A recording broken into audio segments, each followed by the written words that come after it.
في إحدى الغابات الهادئة، كان يعيش أسد قوي يدعى ليث. كان ليث ملك الغابة بلا منازع، واعتاد أن يظهر العطف والرعاية للحيوانات الأخرى.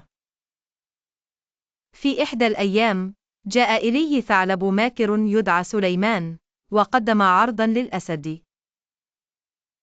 قال سليمان: يا ليث، أعرف أن هناك واديا مليء بالفرائس اللذيذة، ولكن الوصول إليه يتطلب أن نذهب معا حتى نقدم المساندة لبعضنا في حالة الخطر. نظر ليث بتردد إلى سليمان، لكنه وافق. كان يثق في ذكائه وحسنه، رغم أنه كان يعلم بنوايا الثعلب.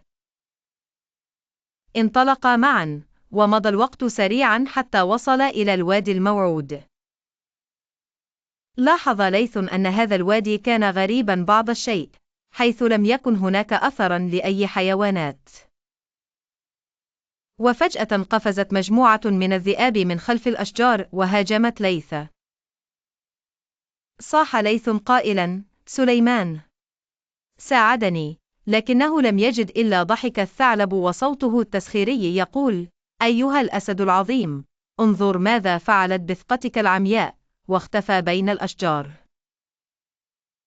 قاوم ليث بشجاعة، ولكنه تعرض لجروح كثيرة.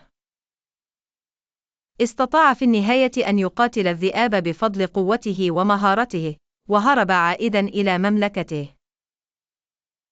تعلم ليث درسا هاما في ذلك اليوم، وهو ألا يمنح ثقته إلا لمن يستحقها، وأن يظل حذرا عند التعامل مع من يظهر النوايا الحسنة ولكنه يحمل الغدر والخيانة في قلبه.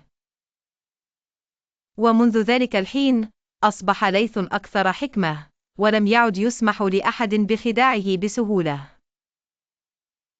كانت تلك التجربة القاسية درسا ثمينا جعله قائدا أقوى وأكثر فهما للعالم من حوله.